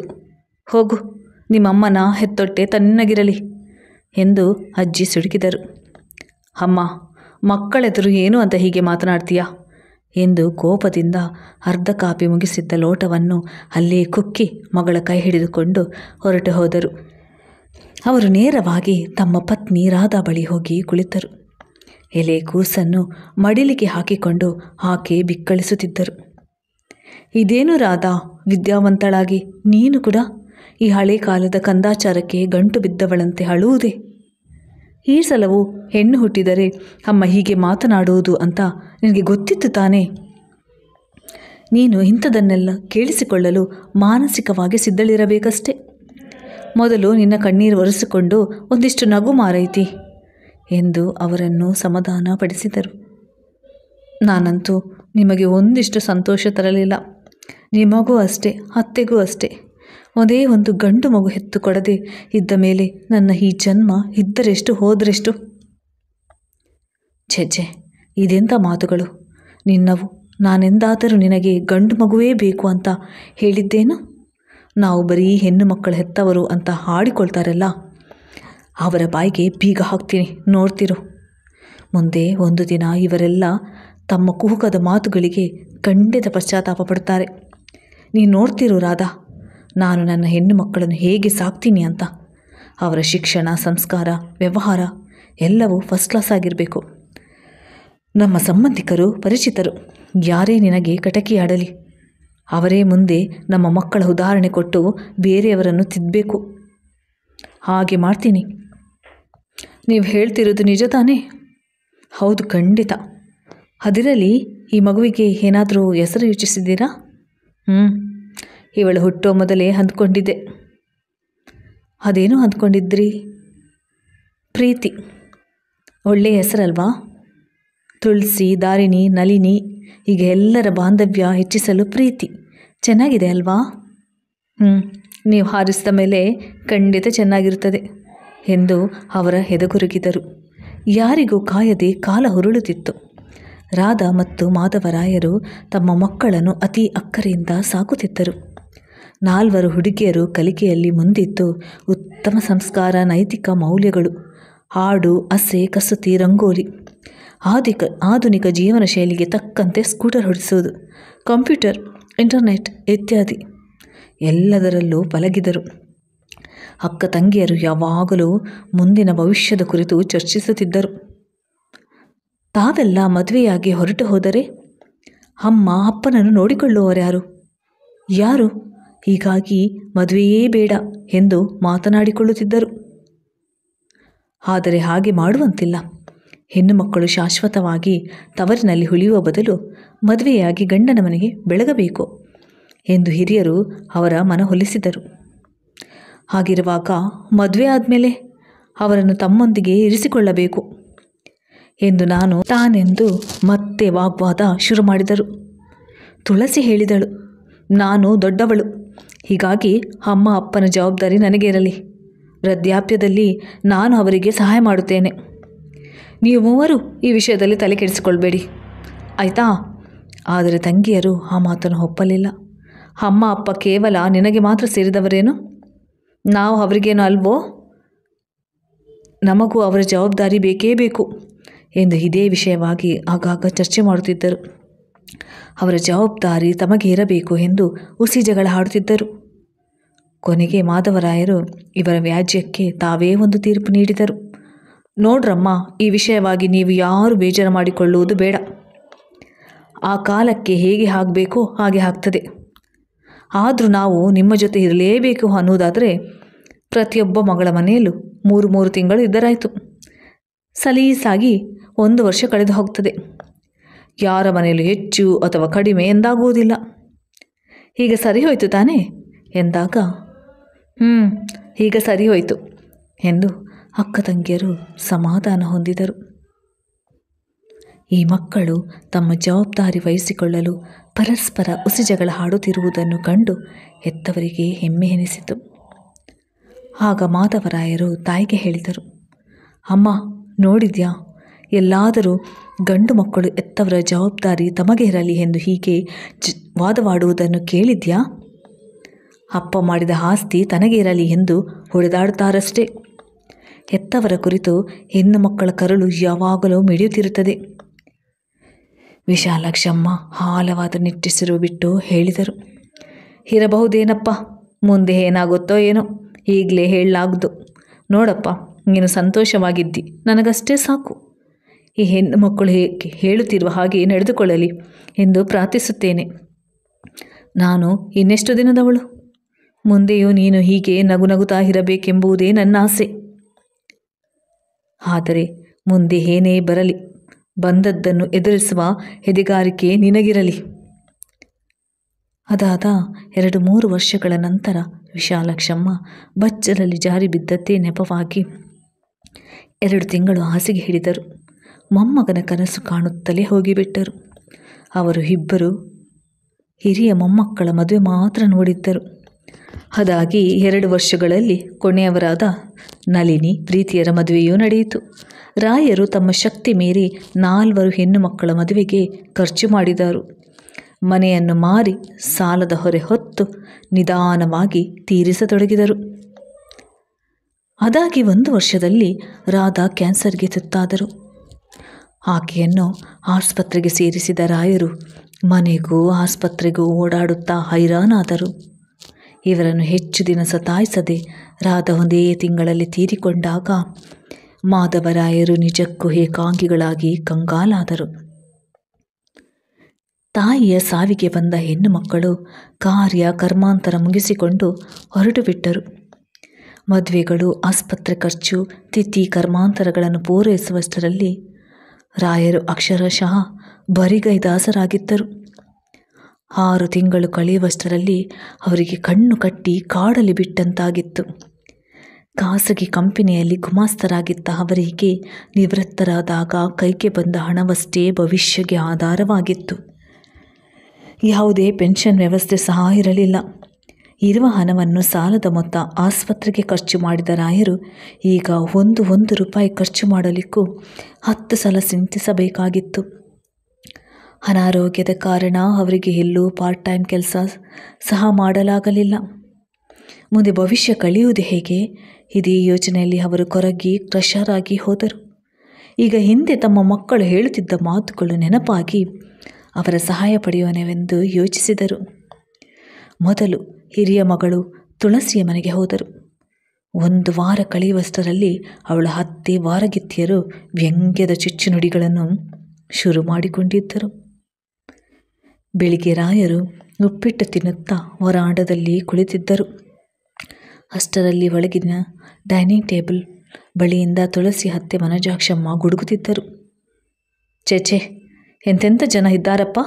ಒಂದು ಕಡೆ ಬಂದು ಜಂಡ ಹೂರಿಬಿಟ್ರೆ ಅಲ್ಲಿಂದ ಕಾಳು ಕೀಳುವ ಮಾತೇ ಇಲ್ಲ.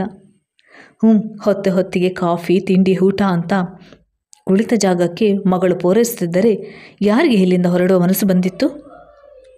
ಏನೋ ಮಗಳ ಮನೆಗೆ ಬಂದೆವಲ್ಲ, ಅವಳ ಯೋಗಕ್ಷೇಮ ವಿಚಾರಿಸಿ 2-3 ದಿನ ಜೊತೆಗಿದ್ದು ಹೊರಟರೆ ಅದು ಮರ್ಯಾದಸ್ಥರ ಲಕ್ಷಣ. ಅದನ್ನು ಬಿಟ್ಟು ಇದೇನು ನಾಚಿಗೇಡು? ಎಲ್ಲೂ ಕಂಡಿಲ್ಲ, ಕೇಳಿಲ್ಲ ಬಿಡಮ್ಮ. ಅವರು ಯಾರ ಕುರಿತಾಗಿ ಹೇಳುತ್ತಿದ್ದಾರೆ ಎಂದು ಮನೆಯಲ್ಲಿ ಎಲ್ಲರಿಗೂ ಸ್ಪಷ್ಟವಾಗಿ ಅರ್ಥವಾಗಿತ್ತು. ರಾಯರಿಗಂತೂ ತಿನ್ನುತ್ತಿದ್ದ ತುತ್ತು ತಟ್ಟೆಗೆ ಬಿತ್ತು. ಅಷ್ಟರಲ್ಲಿ ತುಳಸಿಯ ಹಿರಿವಾರಗಿತ್ತಿ ಸುನಂದ ಅತ್ತೆಯ ಮಾತಿಗೆ ಶ್ರುತಿ ಸೇರಿಸುತ್ತಾ, ಅದಂತೂ ನಿಜ ಅತ್ತೆ. ಅಲ್ಲ, ಈ ಜನಕ್ಕೆ ಮಗಳ ಅತ್ತೆ ಮನೆಯಲ್ಲಿ ಅದು ಹೇಗೆ ತಿಂದ ಅನ್ನ ಜೀರ್ಣವಾಗುತ್ತೋ ಏನಪ್ಪ.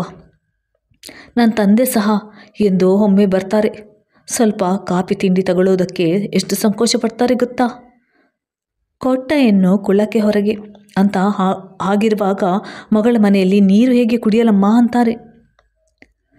ಹಾಗೂ ನನ್ನ ಬಲವಂತಕ್ಕೆ ಏನಾದರೂ ಕಾಫಿ ತಿಂಡಿ ತಗೊಂಡ್ರು ಅದಕ್ಕೆ 2 ಪಟ್ಟು ಹುಡುಗರ ರೂಪದಲ್ಲಿ ಹಣ, ಒಡವೆ, ವಸ್ತ್ರ ಅಂತ ಹೊರಡುವಾಗ ಮರ್ಯಾದೆ ಕೊಟ್ಟು ಹೋಗ್ತಾರೆ. ಅವರು ಕನಸು ಮನಸ್ಸಿನಲ್ಲೂ ಹೀಗೆಲ್ಲ ಮಗಳ ಮನೆಯಲ್ಲಿ ಉಳಿಯುವವರಲ್ಲ ಬಿಡಿ. ಅವಳ ಮುಂದಿನ ಮಾತುಗಳನ್ನು ಕೇಳಿಸಿಕೊಳ್ಳಲಾಗದೆ ಮಾಧವರಾಯರು ಹಿತ್ತಲಿಗೆ ಹೋಗಿ ತಟ್ಟೆಯಲ್ಲಿದ್ದುದನ್ನು ನಾಯಿಗೆಸೆದು ಕೈ ತೊಳೆದು ಬಂದು ಮುಂದಿನ ವರಾಂಡದಲ್ಲಿ ಕುಳಿತು ಬಿಟ್ಟರು. ಅವರ ಮುಂದೆ ತುಳಸಿ ಕಣ್ಣೀರಿಡುತ್ತಾ ನಿಂತಿದ್ದಳು. ಅವಳ ಕೈಯಲ್ಲಿ ತಂದೆಯ ಬಟ್ಟೆಗಳಿದ್ದ ಬ್ಯಾಗಿತ್ತು. ಅದನ್ನು ಅವರ ಕೈಗೆ ಕೊಡುತ್ತಾ, ಅಪ್ಪ, ಇನ್ಮುಂದು ನಿಮಗಾಗುತ್ತಿರುವ ಈ ಅವಮಾನ ನೋಡಿಕೊಂಡಿರಲು ನನ್ನಿಂದ ಸಾಧ್ಯವಿಲ್ಲ. ದಯವಿಟ್ಟು ಇಲ್ಲಿಂದ ಹೊರಟುಬಿಡಿ. ನಾನು ಕೆಲಸಕ್ಕೆ ಸೇರಿ ನನ್ನ ಸ್ವಂತ ಕಾಲ ಮೇಲೆ ನಿಂತ ನಂತರ ನಿಮ್ಮನ್ನು ನನ್ನ ಮನೆಗೆ ಕರೆಸ್ತೇನೆ, ಆಗ ಬರುವಿರಂತೆ. ಈಗ ದಯವಿಟ್ಟು ಹೊರಟುಬಿಡಿ ಅಪ್ಪ. ನಾನು ದಾರಿಣಿಗೆ ಫೋನ್ ಮಾಡ್ತೀನಿ. ನೀವು ಅವಳ ಮನೆಗೆ ಹೊರಟು ಬಿಡಿ ಎಂದು ಬಿಕ್ಕಿ ಹತ್ತು ಬಿಟ್ಟಳು. ಹತಾಶರಾಗಿ ಏನೂ ಹೇಳಲಾಗದ ಮಾಧವರಾಯರು, ಸದಾ ಸೌಭಾಗ್ಯವತಿಯಾಗಿ ಗಂಡ ಮಗು ಜೊತೆ ಸುಖವಾಗಿರಮ್ಮ ಎಂದು ಹಾರೈಸಿ ದುರ್ದಾನ ಪಡೆದವರಂತೆ ಅಲ್ಲಿಂದ ಸರಸರ ಹೊರಟು ಬಿಟ್ಟರು. ಅಲ್ಲಿಂದ ಅವರು ದಾರಿಣಿಯ ಮನೆಗೆ ಬಂದಾಗ ಮೊದಲ ದಿನ ಎಲ್ಲವೂ ಚೆನ್ನಾಗಿತ್ತು. ಮಾರನೆಯ ದಿನ ದಾರಿಣಿಯ ಮಾವ ಅಂಗಳದಲ್ಲಿ ನಿಂತು ಪಾರಿವಾಳಗಳಿಗೆ ಒಂದಿಷ್ಟು ಕಡಲೆಪುರಿ ಎರಚುತ್ತಿದ್ದರು. ಅಷ್ಟರಲ್ಲಿ ದಾರಿಣಿಯ ಅತ್ತೆ ಅಡುಗೆ ಮನೆಯಿಂದ ಕಿರುಚಾಟ ಶುರು ಮಾಡಿದರು. ಈಗಿನ ಕಾಲದಲ್ಲಿ ಅಕ್ಕಿ ಬೆಲೆ ಎಷ್ಟು ದುಬಾರಿ ಆಗಿದೆ ಅಂತ ನಿಮಗೆ ಗೊತ್ತು ತಾನೇ? ದುಡಿಯುವವರು ಒಬ್ಬ ಮಗ, ಅದನ್ನು ನಂಬಿಕೊಂಡು ಬಾಳುತ್ತಿರುವವರು 4 ಜನ, ಬೇರೆ ಯಾವ ವರಮಾನವೂ ಇಲ್ಲ ಅನ್ನೋದು ನೆನಪಿರಲಿ. ದಿನೇ ದಿನೇ ಹೆಚ್ಚುತ್ತಿರುವ ಬೆಲೆ ಏರಿಕೆಯ ಈ ಕಾಲದಲ್ಲಿ ಒಂದೊಂದು ರೂಪಾಯಿಗೂ ಎಷ್ಟು ಮಹತ್ವ ಇದೆ ಗೊತ್ತಾ? ಹೋಗಲಿ ಅಂದರೆ ಒಬ್ಬ ಕೆಲಸದವಳನ್ನು ಇಟ್ಟುಕೊಳ್ಳಲಿಕ್ಕೂ ಯೋಗ್ಯತೆ ಇಲ್ಲವಾಗಿದೆ. ಎಲ್ಲ ಕೆಲಸವನ್ನು ನಾನೇ ಮಾಡಿಕೊಳ್ಳಬೇಕಾಗಿದೆ. ಸೊಸೆ ಬಂದು ಏನೋ ಉದ್ಧಾರ ಮಾಡ್ತಾಳೆ ಅಂದರೆ ಏನು ಕಾಣೆ, ಬರೀ ಖಾಲಿ. ಅತ್ತಾಗೆ ಕೆಲಸಕ್ಕಾದರೂ ಹೋಗೋ ಹುಡುಗಿ ಆಗಿದ್ದರೆ ಮನೆಗೆ 4 ಕಾಸು ಬಂದಿರುವುದು. ನೀ ತಂದಾಕು ಗಂಡ, ನಾ ತಿಂದಾಕ್ತೀನಿ ಅಂತ ಸುಮ್ಮನಿದ್ದು ಬಿಟ್ಟಿದ್ದಾಳೆ ಎಂದು ಏನೇನೋ ಗೊಣಗುತ್ತಾ ಪಡಸಾಲೆಗೆ ಬಂದವರು ಅಲ್ಲಿ ಮಾಧವರಾಯರು ಪೇಪರ್ ಓದುತ್ತಿರುವುದನ್ನು ಕಂಡು ಕೃತಕ ನಗು ಬೀರಿದರು. ಓ, ಇಲ್ಲೇ ಇದ್ದೀರಾ? ನೋಡಿ ನಿಮ್ಮ ಬೀಗರು ಮಾಡುತ್ತಿರುವ ಕಿತಾಪತಿ. ಬರೀ ಖರ್ಚಿಗೆ ದಾರಿ ಹುಡುಕುವುದೇ ಆಯಿತು. ನಾನಂತೂ 1 ರೂಪಾಯಿ ಉಳಿಸಲು ಹಗಲು ರಾತ್ರಿ ಯೋಚನೆ ಮಾಡ್ತೀನಿ. ಇವರು ನೋಡಿದರೆ ಎಲ್ಲವನ್ನು ಹಾಳು ಮಾಡೋದ್ರಲ್ಲೇ ಇದ್ದಾರೆ. ಹಿಂದಿನ ದುಬಾರಿ ಖರ್ಚು ವೆಚ್ಚದ ಮಧ್ಯೆ ಇವರನ್ನು ಕಡಲೆಪುರಿಕೊಂಡು ಪಾರಿವಾಳಕ್ಕೆ ಹಂಚಿ ಅಂತ ಹೇಳಿದವರು ಯಾರಂತೆ? ಆ ದುಡ್ಡಲ್ಲಿ ಒಂದಿಷ್ಟು ಸೊಪ್ಪು ಕೊಂಡಿದ್ದರೆ 1 ಹೊತ್ತಿನ ಅಡುಗೆಗೆ ಆಗಿತ್ತು. ನಮ್ಮ ಪರಿಸ್ಥಿತಿ ಎಷ್ಟು ಕೆಟ್ಟದಿದೆ ಅಂತೀರಾ? ಯಾರಾದರೂ ಅತಿಥಿಗಳು ಬಂದು 2 ದಿನ ತಂಗಿದ್ರೆ ಹೇಗಪ್ಪ ಅವರನ್ನು ಸುಧಾರಿಸುವುದು ಅಂತ ಕಣ್ಣು ಬಿಡುವ ಹಾಗಾಗುತ್ತೆ. ಅದರ ಮಧ್ಯೆ ಇವರಿಗೆ ದಾನ ಧರ್ಮದ ಬುದ್ಧಿ ಬೇರೆ ಎಂದು ಆಕೆ ಒಂದೇ ಸಮ ಗೊನಗುತ್ತಿದ್ದರು. ಮಾಧವರಾಯರು ಅವಕ್ಕಾದರು. ಯಾರೋ ತಮ್ಮ ಮುಖಕ್ಕೆ ಬೀಸಿ ಹೊಡೆದಂತಾಯಿತು. ಬೆಳಗಿನ 10 ಗಂಟೆ ಆಗಿರ್ಬೋದು. ತಿಂಡಿ ಇರಲಿ, ಇದುವರೆಗೂ 1 ಕಪ್ ಕಾಫಿ ಸಹ ಸಿಕ್ಕಿರಲಿಲ್ಲ. ಅವರ ಯೋಚನೆ ಮುಂದುವರಿದಂತೆ ಬೀಗಿತ್ತಿ ನೇರವಾಗಿ ಕೇಳಿಯೇ ಬಿಟ್ಟರು. ಅದು ಸರಿ, ನೀವಿನ್ನು ಎಷ್ಟು ದಿನ ಇದ್ದೀರಿ? ಅಡುಗೆ ವ್ಯವಸ್ಥೆ ಆಗಬೇಕಲ್ಲ.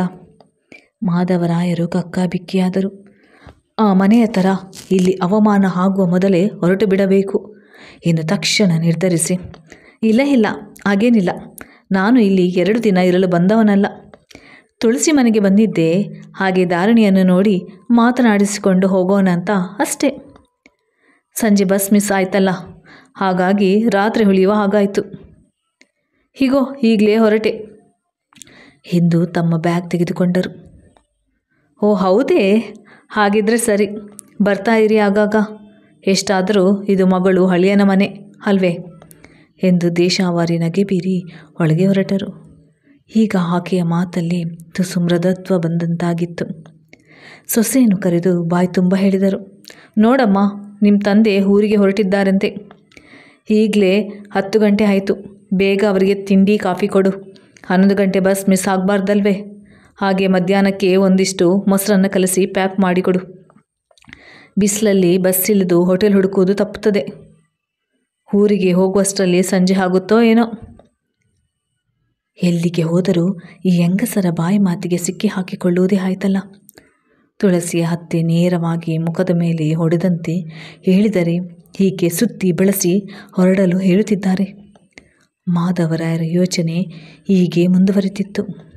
ಆ ಮನೆಯ ಚಾಕರಿ ಮಾಡಿ ಸೋತು ಸೊಪ್ಪಾಗಿತ್ತ ಧಾರಿಣಿ ತಂದೆಗೆ ಒಂದು ದೊಡ್ಡ ಲೋಟದಲ್ಲಿ ನೀರು ತಂದುಕೊಟ್ಟು, ಇದನ್ನು ಕುಡಿಯಿರಿ ಅಪ್ಪ, ಈಗಾಗಲೇ ಒಗ್ಗರಣೆ ಅವಲಕ್ಕಿ ತಂದು ಕೊಡ್ತೀನಿ, ಹಾಗೆ ಮೊಸರನ್ನು ತೆಗೆದುಕೊಂಡು ಹೊರಡುವಿರಂತೆ. ಮಾತು ಮುಂದುವರಿಸುವಷ್ಟರಲ್ಲಿ ಅವಳ ಕಂಠ ತುಂಬಿ ಬಂದಿತ್ತು. ಅವರ ಅಂಗೈ ಮೇಲೆ ಅವಳ ಕಣ್ಣೀರು ತುಳುಕಿತ್ತು.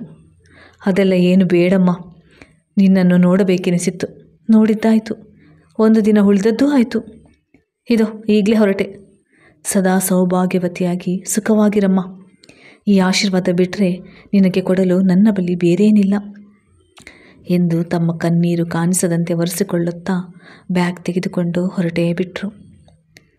ಅವರು ಬಾಗಿಲಿಂದ ಗೇಟ್ ತಲುಪುವಷ್ಟರಲ್ಲಿ ಬೀಗಿತ್ತಿ ಇವರ ಬೀಗರಿಗೆ, ಸ್ವಲ್ಪ ಒಳಗೆ ಬಂದು ತಿಂಡಿ ತಗೊಳ್ತೀರಾ ಎಂದು ಕರೆದದ್ದಲ್ಲದೆ ಇವರ ಗೇಟ್ ದಾಟುವಷ್ಟರಲ್ಲಿ ರಪ್ಪೆಂದು ಬಾಗಿಲು ಹಾಕಿಕೊಂಡಿದ್ದು ರಾಯರಿಗೆ ಸ್ಪಷ್ಟವಾಗಿ ಕೇಳಿಸಿತ್ತು. ಬರಿಗೈ ಪುರಂದರನಾಗಿ ಎಂದೂ ಹೆಣ್ಣು ಮಕ್ಕಳ ಮನೆಗೆ ಹೋಗಬಾರದು ಎಂದು ನೊಂದುಕೊಳ್ಳುತ್ತಾ ನಿಟ್ಟುಸಿರು ಬಿಟ್ಟರು. ಅಂತೂ ಅವರು ಸಂಜೆ ಹೊತ್ತಿಗೆ ಹೇಗೋ ಬಸ್ ಹಿಡಿದು 3ನೇ ಮಗಳು ನಳಿನಿ ಮನೆ ತಲುಪಿದರು. ಅಲ್ಲಿ ನೋಡಿದರೆ ಎಲ್ಲರೂ ಎಲ್ಲಿಗೋ ಸಂಭ್ರಮದಿಂದ ಸೂಟ್ಕೇಸ್ ಹಿಡಿದು ಪ್ರವಾಸಕ್ಕೆ ಹೊರಟಂತಿತ್ತು. ಇದ್ದಕ್ಕಿದ್ದಂತೆ ತಂದೆ ಬಂದು ಇಳಿದದ್ದು ಕಂಡು ನಳಿನಿಗೆ ಬಹಳ ಕಸಿಮಿಸಿಯಾಯಿತು. ಇವರನ್ನು ಗಮನಿಸಿದವಳೆ ನಳಿನಿ ಹೆಚ್ಚು ಕಡಿಮೆ ಅವರನ್ನು ದರದರನೆ ತನ್ನ ಕೋಣೆಗೆ ಎಳೆದೊಯ್ದು, ಇದೇನಪ್ಪ ದಿಢೀರಂತ ಇಲ್ಲಿ ಪ್ರತ್ಯಕ್ಷ ಆಗಿಬಿಟ್ರಿ, ಏನು ವಿಷಯ? ಏನು ಇಲ್ಲಮ್ಮ, ಹೀಗೆ ನಿನ್ನನ್ನು ನೋಡಿ ಬಹಳ ದಿನ ಆಯ್ತಲ್ಲ ಅಂತ ಹೊರಟು ಬಂದೆ. 2 ದಿನ ನಿನ್ನ ಜೊತೆ ಇಲ್ಲಿರೋಣ ಅಂತ. ಅದಿರಲಿ, ನೀವೆಲ್ಲ ಎಲ್ಲಿಗೋ ಪ್ರಯಾಣ ಹೊರಟ ಆಗಿದೆ? ಹೂನಪ್ಪ, ನಾವು ರಾತ್ರಿ 10 ಗಂಟೆ ಫ್ಲೈಟಿಗೆ ಮುಂಬೈಗೆ ಹೊರಟು 11 ಗಂಟೆಗೆ ಅಲ್ಲಿಂದ ಅಮೇರಿಕಕ್ಕೆ ಹೊರಟಿದ್ದೇವೆ. ಅಲ್ಲಿ ನನ್ನ ನಾದಿನಿಯ ಮದುವೆ ಇದೆ. ಹುಡುಗ NRI. ಅಲ್ಲೇ ಮದುವೆ ಮಾಡಿಕೊಡಿ, ರಜೆಯಲ್ಲಿ ಬರಲು ಆಗುವುದಿಲ್ಲ ಅನ್ನೋದು ಅವರ ಬೇಡಿಕೆ. ನಾವು ಹೋಗಿ ಬರಲು ಹೇಗೋ 3 ವಾರ ಆಗ್ತದೆ. ನೀವು ಯಾವುದಕ್ಕೂ ಒಂದು ಸಲ ಫೋನ್ ಮಾಡಿ ಬಂದಿದ್ದರೆ ಚೆನ್ನಾಗಿತ್ತು. ನಿಮಗೆ ಬೇರೆ ಎಲ್ಲಾದರೂ ಉಳಿದುಕೊಳ್ಳಲು ವ್ಯವಸ್ಥೆ ಮಾಡುತ್ತಿದ್ದೆ. ಈಗ ನೀವು ಎಲ್ಲಿದ್ದೀರಿ? ನಾವು ಸ್ವಲ್ಪ ಹೊತ್ತಿಗೆ ಏರ್ಪೋರ್ಟ್ಗೆ ಹೊರಡಲೇಬೇಕು. ಇರಲಿ ಬಿಡಮ್ಮ, ನೀವು ಹಾಯಾಗಿ ಹೋಗಿ ಬನ್ನಿ, ಎಂಜಾಯ್ ಮಾಡಿ. ನಾನು ನಿಮ್ಮ ಮನೆಯಲ್ಲೇ ಇದ್ದು ಮನೆ ನೋಡ್ಕೊಳ್ತೀನಿ. ಅದು ಹಾಗಲ್ಲ ಅಪ್ಪ. ಹಾಗೆ ಹೇಗಾಗುತ್ತೆ? ಇಷ್ಟು ದೊಡ್ಡ ಮನೆ, ಮೇಂಟೆನೆನ್ಸ್ ಕಷ್ಟ. ಒಂದಕ್ಕಿಂತ ಒಂದು ದುಬಾರಿ ವಸ್ತುಗಳು. ನಿಮಗೆ ಗೊತ್ತೇ, ಈ ಮನೆಯ ಒಂದೊಂದು ಫರ್ನಿಚರ್, ಡೆಕೋರೇಟಿವ್ ಐಟಮ್ 60-50 ಸಾವಿರ ಆಗುತ್ತೆ. ಇಲ್ಲಿ ಮೈನ್ ಹಾಲ್ನಲ್ಲಿ ಇರೋ ಪೇಂಟಿಂಗ್ ಇದೆಯಲ್ಲ, ಲಕ್ಷಾಂತರ ರೂಪಾಯಿ ಬೆಲೆ ಬಾಳುವಂಥದ್ದು. ಪ್ರತಿ ಸಲವೂ ಸೌರಭದನ್ನು ತಮ್ಮ ಕೈಗಳಿಂದಲೇ ಶುಚಿಗೊಳಿಸ್ತಾರೆ. ಆಳುಗಳ ಮೇಲೆ ಬಿಡುವುದೇ ಇಲ್ಲ. ಇನ್ನೊಂದು ವಿಷಯ ಅಂದರೆ, ಈ ಏರಿಯಾದಲ್ಲಿ ಕಳ್ಳತನ, ಡಕಾಯಿತಿ ಮಾಮೂಲಿ ವಿಷಯ. ನೀವು ಮೊದಲೇ ವಯಸ್ಸಾದವರು, ಒಬ್ಬರೇ ಇದ್ದೀರಿ ಅಂತ ತಿಳ್ಕೊಂಡು 3-4 ಜನ ಒಟ್ಟಿಗೆ ಮುತ್ತಿಗೆ ಹಾಕಿದರೆ ಏನು ಮಾಡ್ತೀರಾ? ಆಸ್ತಿ ಹೋಗುತ್ತೆ, ನಿಮ್ಮ ಪ್ರಾಣಕ್ಕೂ ಸಂಚಕಾರ. ಅದರಿಂದ ಇರೋದಂತವೇ ಬೇಡ. ಮನೆ ಬಾಗಿಲಿಗೆ ಬೀಗ ಹಾಕಿ ಮುಂದೆ ಶಟರ್ಗೂ ಡಬಲ್ ಲಾಕ್ ಮಾಡುವುದೇ ಸರಿ. ಹೇಗೋ 3-4 ವಾರಗಳು ನಾವು ಅಲ್ಲೇ ಇದ್ದೀವಿ. ನೀವು ಅಲ್ಲಿಯವರೆಗೆ ಪ್ರೀತಿ ಮನೆಯಲ್ಲಿ ಇದ್ದು ಬನ್ನಿ. ನಾನು ವಾಪಸ್ ಬಂದ ಮೇಲೆ ನಿಮ್ಮನ್ನು ಇಲ್ಲಿಗೆ ಕರೆಸ್ಕೊಳ್ತೀನಿ. ಇದನ್ನು ಕೇಳಿ ಮಾಧವರಾಯರ ತಲೆ ಗಿರ್ರೆಂದಿತು. ಎಲ್ಲರಿಗಿಂತ ಹೆಚ್ಚಾಗಿ ಜಗಳವಾಡುತ್ತಾ ಅಪ್ಪ ಅಮ್ಮನನ್ನು ತನ್ನ ಬಳಿಯೇ ಇರಿಸಿಕೊಳ್ಳುತ್ತೇನೆ ಎನ್ನುತ್ತಿದ್ದ ನಳಿನಿ ಇವಳೇನ?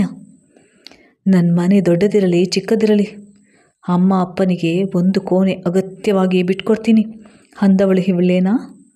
ಇಂದು ಮನೆಯಲ್ಲಿರುವ ಎಲ್ಲ ನಿರ್ಜೀವ ವಸ್ತುಗಳು ತಂದೆಗಿಂತ ಬಹು ಅಮೂಲ್ಯ ಎನಿಸತೊಡಗಿದೆ. ಇದೇ ನಳಿನಿಯ ಮದುವೆಗಾಗಿ ಮನೆಯನ್ನು ಮಾರುವ ಪರಿಸ್ಥಿತಿ ಎದುರಾಗಿತ್ತು. ಏನೇ ಆದರೂ ಇಂಜಿನಿಯರ್ ಗಂಡನೇ ಬೇಕೆಂದ ಅವಳ ಬಯಕೆ ಪೂರೈಸುವಷ್ಟರಲ್ಲಿ ಇವರಿಗೆ ಜೀವ ಬಾಯಿಗೆ ಬಂದಿತ್ತು. ಮಗಳ ಮಾತನ್ನು ಜೀರ್ಣಿಸಿಕೊಳ್ಳಲಾಗದೆ ಅವರು ತಡಬಡಿಸುತ್ತಾ ಹೊರಗೆ ಬಂದರು. ಅಲ್ಲಿಂದ ಬಸ್ ಹಿಡಿದು ಕೊನೆಯ ಮಗಳ ಊರಿಗೆ ಬರುವಷ್ಟರಲ್ಲಿ ಮಾರನೇ ದಿನ ಬೆಳಕು ಹರಿದಿತ್ತು. ಅಂತೂ 7 ಗಂಟೆ ಹೊತ್ತಿಗೆ ಪ್ರೀತಿಯ ಮನೆಯ ಕದ ತಟ್ಟಿದರು. ಹಿಂದಿನ ಕುಶಲೋಪಚಾರ ವಿಚಾರಿಸಿ ಪ್ರೀತಿ ತಂದೆಗೆ ಕಾಫಿ ನೀಡಿದಳು. ಕೊನೆಯ ಅಲಿಯ ವಿವೇಕ್ ಬೆಳಿಗ್ಗೆ ಬೇಗನೆ ಆಫೀಸಿಗೆ ಹೊರಟು ಬಿಟ್ಟಿದ್ದ. ಈ ಮಗಳು ತಮಗೆ ನಿರಾಸೆ ಮಾಡಲಾರಲೆಂದೇ ಇವರು ಭಾವಿಸಿದ್ದರು. ವಿವರ ತಿಳಿದ ಮಗಳು ಮೆಲ್ಲಗೆ ಹೇಳಿದಳು, ಅಪ್ಪ, ನೀವು ಎಷ್ಟು ದಿನವಾದರೂ ಇಲ್ಲಿರ್ಬೋದು. ಆದರೆ ನೀವು ಇಲ್ಲಿದ್ದರೆ ವಿವೇಕ್ ಇಲ್ಲಿರೋದಿಲ್ಲ ಅಷ್ಟೇ. ರಾಯರಿಗೆ ಏನೂ ಅರ್ಥವಾಗಲಿಲ್ಲ. ಯಾಕಮ್ಮ, ಏನಾಯಿತು? ಅಪ್ಪ, ಹಿಂದೆ ನಮ್ಮ ಮದುವೆಯ ಸಂದರ್ಭದಲ್ಲಿ ನೀವು ಅವರಿಗೆ ಅವಮಾನ ಮಾಡಿದ್ದನ್ನು ಅವರು ಇನ್ನೂ ಮರೆತಿಲ್ಲ ಬಿಡಿ. ಆಗ ರಾಯರಿಗೆ ಹಿಂದಿನ ಘಟನೆ ನೆನಪಾಯಿತು. ಪ್ರೀತಿ ತಾನು ಮೆಚ್ಚಿಕೊಂಡ ಹುಡುಗನನ್ನೇ ಪ್ರೇಮ ವಿವಾಹ ಆಗಿದ್ದಳು. ಅದನ್ನು ರಾಧಾ ಮಾಧವರಾಯರು ಮೊದಲಿನಿಂದಲೂ ವಿರೋಧಿಸಿದ್ದರು.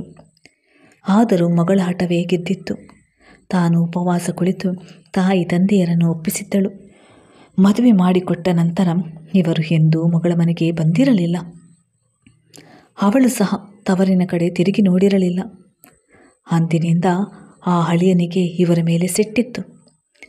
ಎಲ್ಲವನ್ನೂ ಅರ್ಥ ಮಾಡಿಕೊಂಡ ರಾಯರು ನೋವಿನ ನಿಟ್ಟುಸಿರು ಬಿಟ್ಟು, ಸರಿಯಮ್ಮ, ನಾನು ಹೊರಟೆ.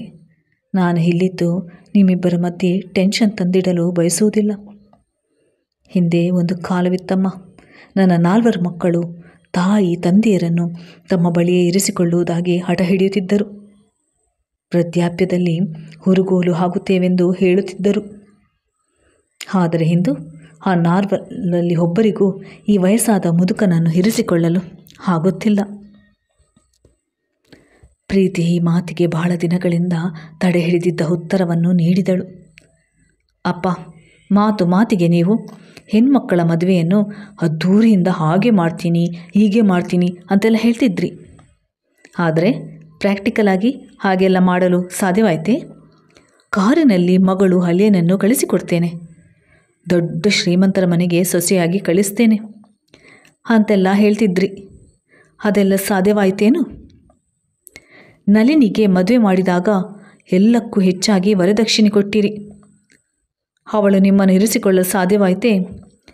ಎಲ್ಲವೂ ಹೇಳಿದಷ್ಟು ಸುಲಭವಾಗಿ ನಡೆದುಕೊಳ್ಳಲಾಗದು ಎಂದು ನೀವೇ ತೋರಿಸಿಕೊಟ್ಟಿದ್ದೀರಿ. ಬಾಲ್ಯದ ಹುಡುಗಾಟಿಕೆಯ ಸ್ವಭಾವದಲ್ಲಿ ಚಿಕ್ಕ ಮಕ್ಕಳು ಹೇಳಿದ್ದನ್ನೇ ಇನ್ನು ದೊಡ್ಡದಾಗಿ ತೆಗೆದುಕೊಂಡರೆ ಆಗುತ್ತದೆಯೇ? ನನ್ನದೇನೋ ಲವ್ ಮ್ಯಾರೇಜ್ ಆಯಿತು. ಹೇಗೋ ನಿಮ್ಮದು ಬರಿಗೈಯಾಗಿದ್ದರೂ ಖರ್ಚೇನಿಲ್ಲದೆ ಸರಳವಾಗಿ ಮದುವೆ ಆಯಿತು. ನಿಮ್ಮಿಂದ ವರದಕ್ಷಿಣೆ ಎದುರು ನೋಡ್ತಿದ್ದರೆ ದೊಡ್ಡಕ್ಕ ಧಾರಣಿಯರ ಥರ ಯಾವುದೋ ತುಂಬಿದ ಮನೆಗೆ ಸೇರಿಕೊಂಡು ನಾನು ದಿನಾ ಕಣ್ಣೀರಿನಲ್ಲಿ ಕೈ ತೊಳೆಯಬೇಕಾಗಿತ್ತು. ಈಗ ಬಂದಿದ್ದೀರಿ, ಊಟ ಮುಗಿಸಿಕೊಂಡು ಸಂಜೆ ಹೊರಟು ಬಿಡಿ ಎಂದು ನಿಷ್ಠುರವಾಗಿ ಹೇಳಿದಾಗ ಮಾತನಾಡಗಳು ಪದಗಳೇ ಇಲ್ಲದಂತೆ ಅವರು ಸುಮ್ಮನಾದರು. ನೀನು ಸದಾ ಸೌಭಾಗ್ಯವತಿಯಾಗಿ ಸುಖವಾಗಿರಮ್ಮ ಎಂದು ಮಗಳಿಗೆ ಹರಿಸಿ ಕೂಡಲೇ ಅಲ್ಲಿಂದ ಹೊರಟು ಬಿಟ್ಟರು. ದಾರಿಯಲ್ಲಿ ನಡೆದು ಹೋಗುವಾಗ ಅವರಿಗೆ ಎಲ್ಲಿಗೆ ಹೋಗುವುದು ಅರ್ಥವಾಗಲಿಲ್ಲ. ಇಂಥ ದುರ್ದಿನ ಕಾಣಲು ರಾಧ ಬದುಕಿಲ್ಲದೆ ಇದ್ದದ್ದು ಒಳ್ಳೆಯದಾಯಿತೆಂದು ಹೆಂಡತಿಯನ್ನು ನೆನೆದು ಕಂಬನಿ ಮಿಡಿದರು. ತಮ್ಮ ಮುಂದೆ ದೊಡ್ಡ ಅಂಧಕಾರದ ಹಳ್ಳ ಹರಡಿರುವಂತೆ ಅವರು ಹಳಕಿಳಿದ ತಾವು ಅಲ್ಲಿಂದ ಎದ್ದು ಬರಲಾಗದಂತೆ ಚಡಪಡಿಸಿದರು. ಭವಿಷ್ಯ ಹೇಗೋ ಏನೋ ಎಂದು ನಿಟ್ಟುಸಿರು ಬಿಟ್ಟರು. ಇಷ್ಟು ದಿನ ತಾವು ಯಾವುದನ್ನು ನಂಬಿಕೊಂಡು ಬದುಕುತ್ತಿದ್ದರೋ ಅದು ಕೈಗೆಟುಕಲಾರದೆ ಮರೀಚಿಕೆಯಾಯಿತು ಎಂಬ ವಾಸ್ತವ ಕಟು ಸತ್ಯದ ಅರಿವಾಗುತ್ತಿದ್ದಂತೆ ಗಾಬರಿಯಲ್ಲಿ ಅವರಿಗೆ ತಲೆ ಸುತ್ತಿ ಬಂದು ರಸ್ತೆ ಮಧ್ಯೆ ಬಿದ್ದುಬಿಟ್ಟರು. ಅದನ್ನು ಗಮನಿಸಿದ ಯಾರೋ ಅವರನ್ನು ರಸ್ತೆ ಬದಿ ಮಲಗಿಸಿ ಮುಖಕ್ಕೆ ನೀರು ಚಿಮುಕಿಸಿದರು. ಸ್ವಲ್ಪ ಹೊತ್ತಿಗೆ ಅವರಿಗೆ ಪ್ರಜ್ಞೆ ಬಂದಾಗ ಯಾರೋ ಕೇಳಿದರು, ಇದೇನು ಸ್ವಾಮಿ, ವಯಸ್ಸಾದವರು ರಸ್ತೆ ಮಧ್ಯೆ ಒಬ್ಬರೇ ಹೀಗೆ ಬಂದು ಬಿಟ್ಟಿದ್ದೀರಿ, ಎಲ್ಲಿಗೆ ಹೋಗಬೇಕು? ದಯವಿಟ್ಟು ನನ್ನನ್ನು ಹತ್ತಿರದ ವೃದ್ಧಾಶ್ರಮಕ್ಕೆ ಕರೆದುಕೊಂಡು ಹೋಗ್ತೀರಾ? ರಾಯರನ್ನು ಹಠದಲ್ಲಿ ಕೂರಿಸಿಕೊಂಡು ಅವರು ಮುಂದುವರಿದರು. ಧನ್ಯವಾದಗಳು ಸ್ನೇಹಿತರೆ, ನನ್ನ ವಿಡಿಯೋ ವೀಕ್ಷಿಸಿದ್ದಕ್ಕಾಗಿ.